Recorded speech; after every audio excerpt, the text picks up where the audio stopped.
देखो यहाँ के लड़के बाइक चलाते हैं, आगे का पहिया उठा लेते हैं, घुस गए, उससे कोई फर्क ही नहीं पड़ता और आगे भड़ाक से मेरी गाड़ी में लड़े। सॉरी अंकल जी। बोले यूपी में 50,000 लड़कों को दिलवा गुटखा दे दो, लाहौर का कब्जा कर लेंगे। और हमसे बड़े जाहिल उधर बैठे। इंशाअल्लाह इंशाअल्लाह। अबे लुंगी तुम्हारी फटी है, नीचे अंडरवियर पहने नहीं हो और भारत पे कब्जा करोगे तुम।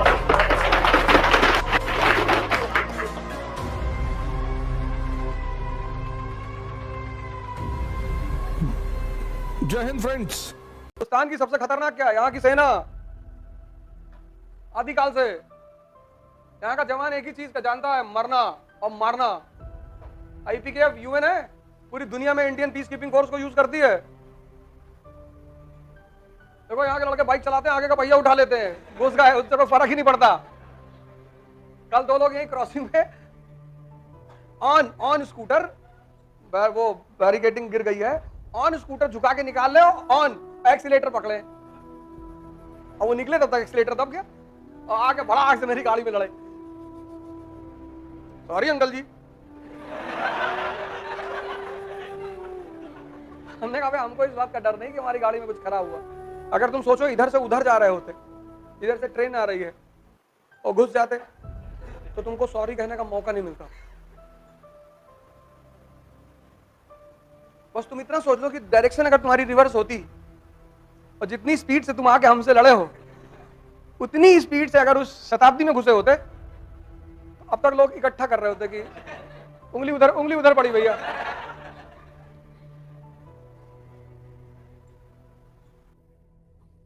भाई साहब हम पाकिस्तान पे न्यूक्लियर बम मार देंगे और रेडिएशन कहां जाएगी? अमेरिका। मैं लाहौर से अमृतसर की दूरी 400 किलोमीटर है, लाहौर पे मार दोगे न्यूक्लियर बम, रेडिएशन यहां तक आएगी, कानपुर तक। तो कोई ऐसे टहलेगा, किसी का आंख फ्यूज हो जाएगा। कहां बनाओगे यार न्यूक्लियर बम? कहां मारोगे लाहौर पे?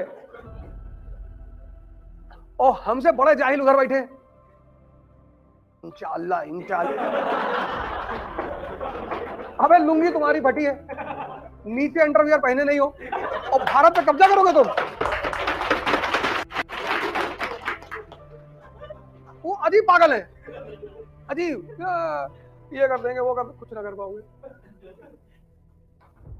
सिर्फ यूपी का लड़का, यूपी में मतलब यूपी में 50,000 लड़कों को दिलवा गुटखा दे दो, लाहौर का कब्जा कर लेंगे। उन्हें ज्यादा कुछ चाहिए नहीं, कहते भैया 10 पुड़िया दिलवा दिला दो, बाकी हम बना लेंगे रास्ते में। इतनी पॉपुलेशन है 25 करोड़, जितनी पाकिस्तान की पॉपुलेशन है उतनी यूपी की है और खाली बैठे, एमबीए करके बैठे, इंजीनियरिंग करके बैठे और क्या किए हैं ये पता ही नहीं। जैसे उनसे पूछो एमबीए में किससे किए हो? फाइनेंस से। क्या होता है? अब ये सब नहीं पता है। तो ये सब कहां काम आएंगे? ये सब ऐसे ही काम आएंगे। कहेंगे हीरो होंडा स्प्लेंडर दिला दो, हम 5 लोग बैठ लेंगे टंकी पे, एक और बाकी 4 गद्दी पे। ज्यादा बॉडी है ही नहीं, मेहनत करनी नहीं, खा मैगी जनरेशन है, कहते मैगी खा लो, कोको कोला पी लो और Thums Up, taste the thunder. 4 साल पी लोगे, 5वें साल डायबिटीज हो जाएगी, तुम्हारी जिंदगी में थंडर ही थंडर हो जाएगा, खत्म, तुम्हारी कहानी वैसे ही खत्म।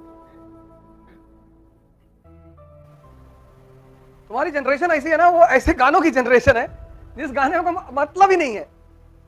गाना ना अंटा माहुआ माहुआ अंटा माहुआ, अभी हम पिछले 2 दिन से सोच रहे हैं कि कहीं ना क्या चाहती है। मतलब जैसे पहले गाने थे तो हर चीज का चलो कुछ भी बोल रहा है, जैसे गाने का हुई हुई हुई हुई करके है तो मतलब एक भाव प्रकट कर रही है।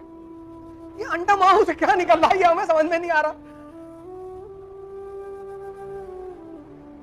हम आज समझ लो 1 घंटे इस गाने को सुने, मतलब मेरी 3 घंटे की वॉक होती है, 1 घंटा बदला आगे अंडा माहू, हमको अच्छा लग रहा था और स्पीड बढ़ रही थी, बाकी कुछ अंदर जा ही नहीं रहा था, कुछ समझ में नहीं आ रहा था, बस वही उतना समझ में था ऊ अंटा माहू माहू। तो मैं कहा यार ये जो है ये बहुत सही गाना है दोस्त, मतलब कुछ भाव पैदा होना चाहिए ना, हर संगीत में एक भाव पैदा होता है। या हो सकता है तमिल भाषा में तो मुझे नहीं समझ में आ रहा है, लेकिन कुछ तो होगा जरूर। राजपाट का काम टेंशन का काम है, चुनौतियों का। बीच में तुमने बुला लिया किसी को कि भाई जरा दिखाओ जरा कैसे नाचते हो तुम ऐसे ऐसे कर। संगीत नृत्य माहौल को बड़ा शांत कर देते हैं। इसलिए जीवन में एक कला जरूर आनी चाहिए। जैसे तुम लोग गिटार बजाना सीख लो, बहुत काम आती है। मान लो गलती से सिलेक्शन नहीं हुआ, इसीलिए हम सीखे थे कि ट्रेन में घूमेंगे, तुमको रखे राम तुमको अल्लाह रखे, कुछ तो करना है ना। तुम इसीलिए डरे हुए हो कि अगर आईएएस में नहीं होगा। गिटार बजाएंगे, अब ढोलक लेके तो तुम घूम नहीं सकते, तबला कुछ ऐसा सीखो जो तुम घूम सको।